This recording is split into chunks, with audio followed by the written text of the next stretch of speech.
Dear students, आज इस video में हम लोग डिस्कस करेंगे कि how to check whether a given function is one one onto और नॉट, कि कोई गिवन फंक्शन वन वन है या नहीं है, ऑन टू है या नहीं है, ये किस तरह से चेक किया जाए, ये इस वीडियो में डिस्कस किया जाएगा। बेटे, लास्ट वीडियो में हमने फंक्शंस की क्लासिफिकेशंस पढ़ी थी कि वन वन फंक्शन का मीनिंग क्या होता है, ऑन टू फंक्शन का मीनिंग क्या होता है। ये चीज़ें हमने डिस्कस की थी लास्ट वीडियो में। आज जो हमने लास्ट वीडियो में डिस्कस किया था, एक गिवन फंक्शन को क्लासीफाई कैसे किया जाता है, कि क्या कैसे पता चलेगा कि वो वन वन है नहीं है, ऑन टू है नहीं है। तो ये चीज डिस्कस करनी है। आज में 2-3 क्वेश्चन डिस्कस करेंगे इस वीडियो में, तो उन क्वेश्चन के थ्रू आप लोगों को टोटल एक्सप्लेन कर दिया जाएगा किस तरह से वन वन चेक करें, किस तरह से ऑन टू चेक करें। बेटे, मैंने वन वन की डेफिनेशन आप लोगों को बताई थी कि एक ऐसा फंक्शन जिसमें अगर हम लोग x की डिफरेंट वैल्यू लिखें तो y की डिफरेंट वैल्यू आए, और अगर x की सेम वैल्यू लिखें फंक्शन में तो y की भी सेम वैल्यू ऑब्टेन हो, तो ऐसे फंक्शन को हम लोग वन वन कहते हैं। ऑन टू में मैंने बताया था, जब हम कोई फंक्शन लिखते हैं, function from a to b, एक ऐसा फंक्शन जिसमें b सेट की एवरी वैल्यू a सेट की किसी ना किसी वैल्यू के साथ एसोसिएट हो, मतलब b सेट की हर वैल्यू a सेट की किसी वैल्यू का इमेज हो, then we say f is an onto function. Onto में b सेट के एलिमेंट्स को देखते हैं, और वन वन में क्या देखते हैं, x की डिफरेंट वैल्यू से y की डिफरेंट वैल्यूज आनी चाहिए, और x की आइडेंटिकल वैल्यू से y की आइडेंटिकल वैल्यू आनी चाहिए। तो बेटे, आज हम इसी के ऊपर बेस्ड कुछ क्वेश्चंस डिस्कस करेंगे। तो देखिए, जनरली जो one one onto check करने वाले क्वेश्चन होते हैं, दो कैटेगरी में होते हैं। कुछ क्वेश्चन ऐसे होते हैं जिनमें जब हम लोग ये फंक्शन लिखते हैं a टू b, जो a सेट है इसमें लेसर नंबर ऑफ एलिमेंट हो, मतलब 5-7 एलिमेंट हो, फाइनाइट सेट हो। ये finite set means finite number of elements को कंटेन करता हो। जैसे a सेट में 4 एलिमेंट हुए, 5 एलिमेंट हुए, 7 एलिमेंट हुए, ऐसे कोई क्वेश्चन हो। और इसी तरह से b में भी फाइनाइट नंबर ऑफ एलिमेंट्स हो। फाइनाइट में यहाँ फाइनाइट का मतलब बहुत बड़ी संख्या ना हो, थोड़ी संख्या में एलिमेंट हो, 2-4, तो हम लोग इनको एरो डायग्राम की हेल्प से भी चेक कर लेते हैं, जो हमने क्लासिफिकेशन के टाइम डिस्कस किया था। एरो डायग्राम बना के सीधा क्लियर हो जाता है फंक्शन वन वन है नहीं है, ऑन टू है नहीं है। बट कुछ क्वेश्चन ऐसे होते हैं जिनमें यहाँ जो सेट लिखा होता है, ये नेचुरल नंबर का सेट हो, रियल का सेट हो, इंटीजर्स का सेट हो, रैशनल का सेट हो, इरेशनल का सेट हो, मतलब इनफाइनाइट मेनी एलिमेंट्स कंटेन करता हो, बहुत ज्यादा बड़ी संख्या में एलिमेंट हो ए सेट में भी और बी सेट में भी, तब आप लोगों को वन वन ऑन टू इस तरह से चेक करना है। ये आज के लेक्चर में हमारा डिस्कशन रहेगा। हम सबसे पहले एक क्वेश्चन के थ्रू इसको डिस्कस करेंगे। पहला क्वेश्चन जो डिस्कस करेंगे वो एक्सरसाइज 1.2 में सेकंड क्वेश्चन का फर्स्ट पार्ट होगा। Check whether the function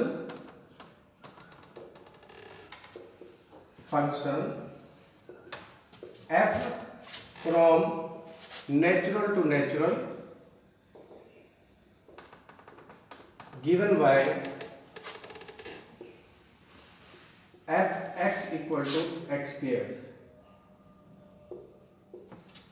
is 1 1 on to or not। Check करो 1 1 1 2 है। देखो बेटे, एक है मेंटल कैलकुलेशन, आप सोच के देखिए, अगर x की जगह में यहाँ कोई नेचुरल नंबर लिखता हूँ 1 पुट करता हूँ तो आंसर 1 आता है, 2 से 4 आंसर ऑप्टेन होता है, 2 स्क्वायर 3 से 9, x को डिफरेंट लिख रहा हूँ, y की वैल्यू भी डिफरेंट आ रही है, बट ऐसे कितने नंबर लिख के देखूंगा 1 2 3 कहाँ तक लिख के चलाऊंगा, चलता रहूंगा। तो ऐसे क्वेश्चन को हम लोग एग्जाम्पल से प्रूव नहीं करते बेटे कि ये 1 1 है, बल्कि बिना एग्जाम्पल लिए इसका एक प्रोसीजर है, उस प्रोसीजर को फॉलो करके इसको 1 1 प्रूव किया जाता है।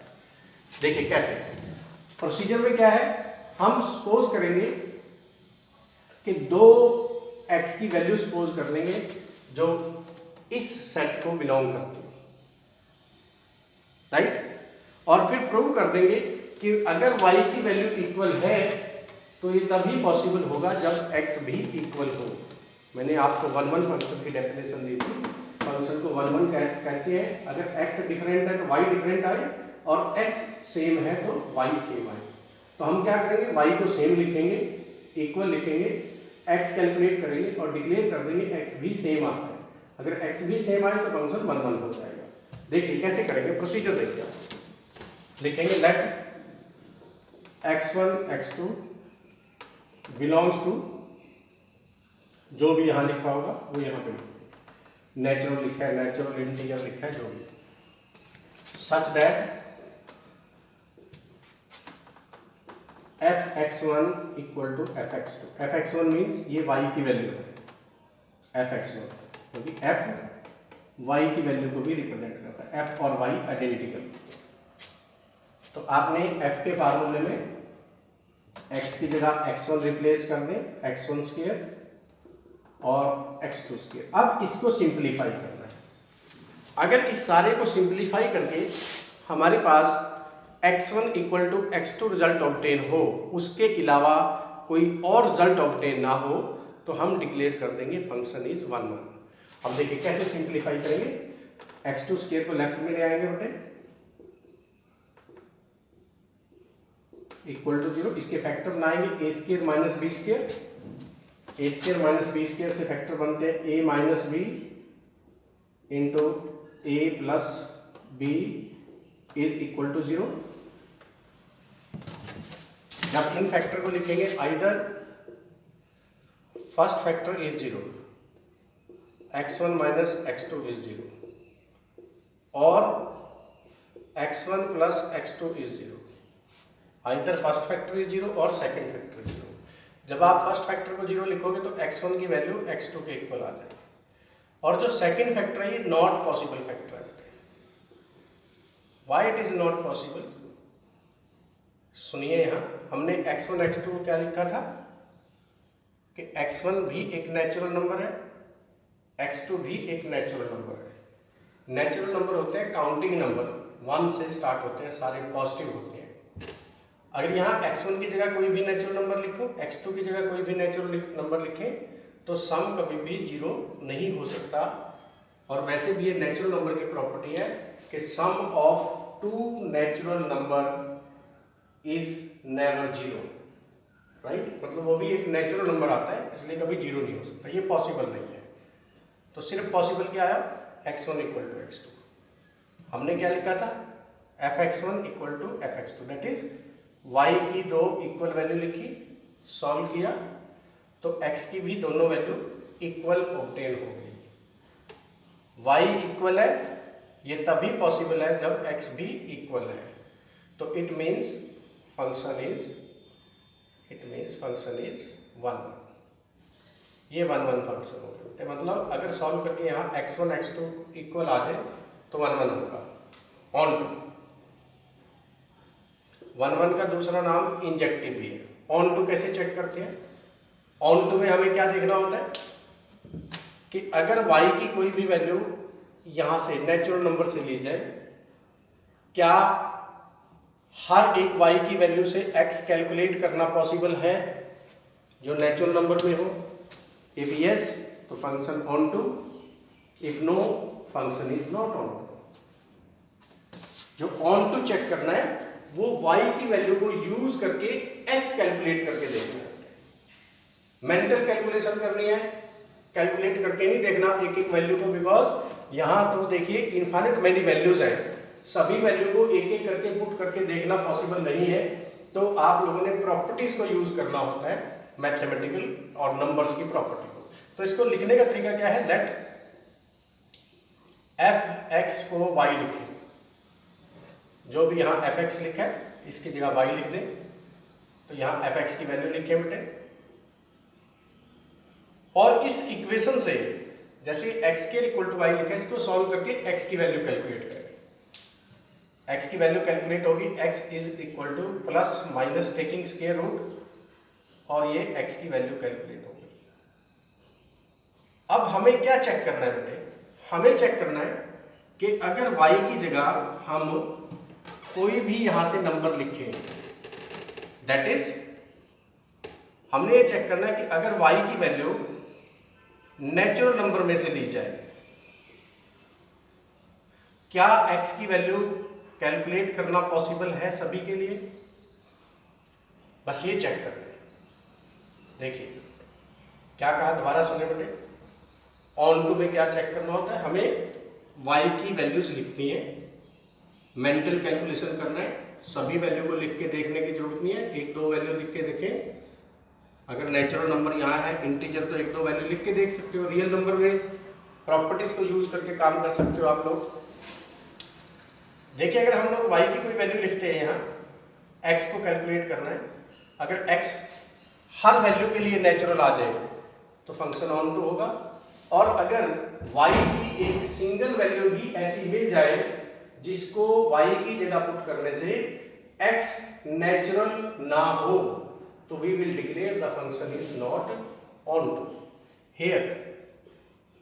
अब आप लोग देखिए बेटे, अगर मैं इस क्वेश्चन में y को 1 लेता हूं तो x की वैल्यू, ये कैलकुलेशन करनी है आपने, प्लस माइनस 1 आ जाएगी, जिसमें से प्लस 1 नेचुरल नंबर है। इसका मतलब y की जगह 1 लिखने से x की वैल्यू, एक वैल्यू आती है नेचुरल, दूसरी नॉट नेचुरल, तो आपने नेचुरल वाली ले लेनी है। मतलब y की वैल्यू 1 x की वैल्यू 1 से एसोसिएट है। फिर आप लोग देखिए y इक्वल टू 2 लिखे और x की वैल्यू कैलकुलेट करिए बेटे, ये आ गई plus minus 2, plus minus root 2, ना तो प्लस 2 नेचुरल नंबर में है और ना ही माइनस 2, क्योंकि हमें x की वैल्यू इसमें से देखनी है, नेचुरल में से। अब जैसे ही मैंने y की जगह 2 नेचुरल नंबर लिखा, x की वैल्यू हमारे पास आई प्लस माइनस रूट 2, बट ये plus minus root 2 does not belongs to natural, ये नेचुरल को बिलोंग नहीं करता। तो व्हाट इट मीन्स कि y इक्वल टू 2 का x की किसी भी वैल्यू के साथ एसोसिएशन नहीं है। It means y equal to 2 is not an image of any value of x belonging to n। मतलब y की वैल्यू 2 x की किसी भी वैल्यू का इमेज नहीं है, तो therefore the function is not on to.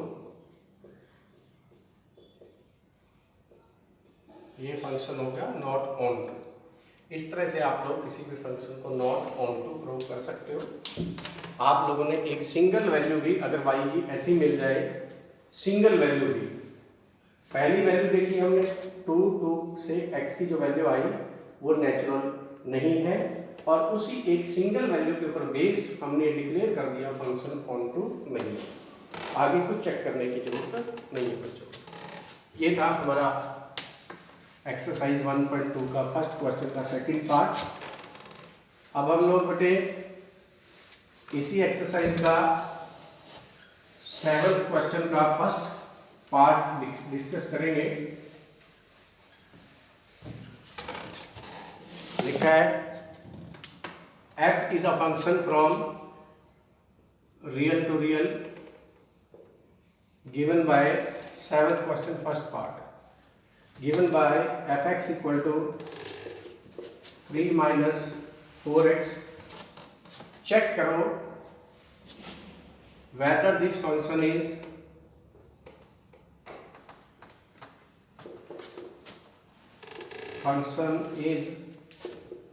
One one onto और नॉट। इसको आपने वन वन भी चेक करना है, ऑन टू भी चेक करना है। और जो फंक्शन वन वन और ऑन टू दोनों चेक करते हैं तो इनको बाइजेक्टिव भी बोल देते हैं, बाइजेक्टिव। ये वर्ड बना जेक्टिव, इंजेक्टिव और सर्जेक्टिव को मिलके बनता है बाइजेक्टिव। तो जो फंक्शन बाइजेक्टिव चेक करना हो, बाइजेक्टिव चेक करने का मतलब वन वन भी चेक करना है, ऑन टू भी। सोल्यूशन देखिए, प्रोसीजर देखिए आप लोग, सेम पुराने क्वेश्चन की तरह। यहाँ जो ये सेट लिखे हैं नेचुरल नंबर के नहीं है, यहाँ सेट में रियल नंबर्स का यूज किया गया है। अब बच्चों ये पता होना चाहिए रियल नंबर कौन कौन से होते हैं। रियल नंबर में सभी नेगेटिव, सभी पॉजिटिव, फ्रैक्शन, जीरो, सब तरह के नंबर आते हैं।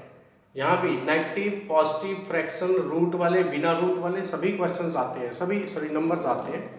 आयटा वाले नंबर छोड़ दो, बाकी सारे नंबर रियल होते हैं। तो बेटे वन वन प्रूव करना है, उसके लिए क्या करेंगे, late x1 x2 belongs to real, जो भी यहाँ पे लिखा होता है इसको बिलोंग करता है, सच दैट, हर क्वेश्चन में यही लिखना, such that f(x1) is equal to f(x2)। अब जो फार्मूला लिखा था उसमें एक बार x1 लिख दें x की जगह और एक बार x2। जब x1 लिखेंगे तो ये हो जाएगा 3 - 4x1 left hand side only, और x2 लिखने पे 3 - 4x2। इसको सॉल्व करना है, सिंप्लीफाई करना है, और सिंप्लीफाई करके चेक करना है क्या x1 और x2 इक्वल आते हैं या नहीं। देखिए 3 से 3 cancel, -4x1 equal to -4x2, -4 भी कैंसिल हो गया बच्चों, x1 इक्वल टू x2 आया। अगर सॉल्व करके यहाँ x1 इक्वल टू x2 आ जाता है तो देयरफॉर सीधा लिख देना है f(x) इज 1 1, क्योंकि पिछले फंक्शन में मैं बहुत बोल चुका है इसके बारे में। ये फंक्शन 1 1 है। क्यों 1 1 है? क्योंकि मैंने y की वैल्यू इक्वल लिखी थी, तो मैंने डिक्लेयर कर दिया y की वैल्यू इक्वल तभी पॉसिबल है जब x इक्वल हो। अब ऑन टू चेक करना, ऑन टू चेक करने में लिखे let f(x) is equal to y। जहां f(x) लिखा है वहां y लिख दें, सॉरी f(x) की जगह y लिखें और लेफ्ट में f(x) की वैल्यू लिख दें। अब ये एक इक्वेशन बनी जिसमें x और y दो वेरिएबल का यूज है। इस इक्वेशन को आपने सिंप्लीफाई करना है और सिंप्लीफाई करके इसमें x की वैल्यू निकालनी है इन टर्म्स ऑफ y। तो आप लोग x की टर्म को लेफ्ट में रखें क्योंकि a की जगह x है, और y को राइट में ले आए तो x हो जाएगा y - 3/-4। ये काम किया। पहले f(x) को y लिखा, f(x) की वैल्यू लिख दो और उसको सिंप्लीफाई करके x कैलकुलेट कर दो। अब ऑन टू चेक करना है। जब ऑन टू चेक करना हो बेटे, ऑन टू चेक करने के लिए आप लोगों ने y की वैल्यू लिखनी होती है y की जगह, और x कैलकुलेट करना होता है। और ये मेंटल कैलकुलेशन है सारा, क्योंकि यहां देखिए y की वैल्यू किस में से लेनी है, रियल नंबर। अब रियल नंबर तो आपके मैथमेटिक्स में इनफाइनाइट मैनी है। अब किस किस नंबर को वहां y की जगह लिख के देखोगे, ये डिसीजन लेना पॉसिबल नहीं है, क्योंकि इनफाइनाइट मैनी नंबर्स को एक एक करके नहीं वहां पुट कर सकते आप लोग। तो ऐसे ही आप लोगों को नंबर्स की प्रॉपर्टी को यूज करना पड़ता है, जो आपने छोटी क्लासों में, लोअर क्लासेस में स्टडी किया है। तो मतलब हमने y की जगह कोई भी रियल नंबर लिखना है। अब आप मन में सोच के देखिए, अगर y की जगह मैं कोई भी वैल्यू लिखूंगा यहाँ, तो x की वैल्यू कैलकुलेट हो जाएगी या नहीं? यस। क्यों कैलकुलेट हो जाएगी? सोच लेना है आप लोगों ने। देखिए y की जगह कोई भी रियल नंबर लिखो, क्योंकि y की वैल्यू मैंने यहाँ से ले ली है, ये इसमें से y की वैल्यू ले ली है, ये y लेना होता है रियल नंबर में से। अब रियल नंबर नेगेटिव भी है, पॉजिटिव भी है, जीरो भी है। अब अगर आप लोग यहाँ नेगेटिव लिखोगे y की जगह, कैलकुलेट करोगे x की वैल्यू तब भी आ जाएगी कैलकुलेट करके। आप y की जगह कोई पॉजिटिव वैल्यू लिखोगे और कैलकुलेट करोगे तब भी x आ जाएगा। कोई एक पुट करके भी देख सकते हो आप लोग आसानी के लिए। जीरो पुट करके देखो y की जगह तब भी आ जाएगा। कारण क्या है उसका? ये हमने छोटी क्लासों में पढ़ा था। देखो -3 एक रियल नंबर है, -4 भी एक रियल है, और y की जगह भी हम कोई रियल नंबर वहां से लिखें, एक रियल में से दूसरा रियल सब्ट्रैक्ट कर दें तब भी आंसर रियल आता है, और उस रियल को दूसरे रियल से डिवाइड कर दें तब भी रियल आता है। तो मतलब ये जो लेफ्ट राइट हैंड साइड में लिखा है, न्यूमरेटर भी रियल है और डिनोमिनेटर भी रियल है, और जब रियल को रियल से डिवाइड करते हैं तो वैल्यू कैसी आती है? रियल आती है। इसका मतलब ये मैथमेटिकल नॉलेज है जो हमारा लोअर क्लासेस का, वो बता रहा है हमें कि x की वैल्यू कैसी आएगी। तो आप लोग यहां लिखोगे if we take y any real number then x also belongs to real। इसका मतलब हुआ कि अगर y की जगह हम लोग कोई भी रियल नंबर सब्स्टिट्यूट करते हैं इस एक्सप्रेशन में, इस इक्वेशन में, तो जो हमें x की वैल्यू मिलती है वो भी रियल नंबर मिलती है। इसका मतलब ये हुआ कि इस सेट का, या यहां पे हर एक रियल नंबर y की वैल्यू अगर रियल नंबर से लें, हर एक वैल्यू पुट करने से x कैलकुलेट करना पॉसिबल है। Means every element of set this is pre image of some element of this set. मतलब इस सेट का हर एलिमेंट इस सेट के, जैसे R सेट के किसी ना किसी एलिमेंट का इमेज है, and due to this reason the function is onto, fx is onto। तो बेटे इस तरह से हम लोग किसी भी फंक्शन को 1 और onto चेक कर सकते हैं। नेक्स्ट वीडियो में मैं फिर आप लोगों को इसके 2-4 क्वेश्चन और एक्सप्लेन करूंगा, और रिमेनिंग क्वेश्चंस को एक नोट्स बना के आप लोगों के व्हाट्सएप पे डाल दिए जाएंगे, आप उनको कर सकते हैं। Thank you.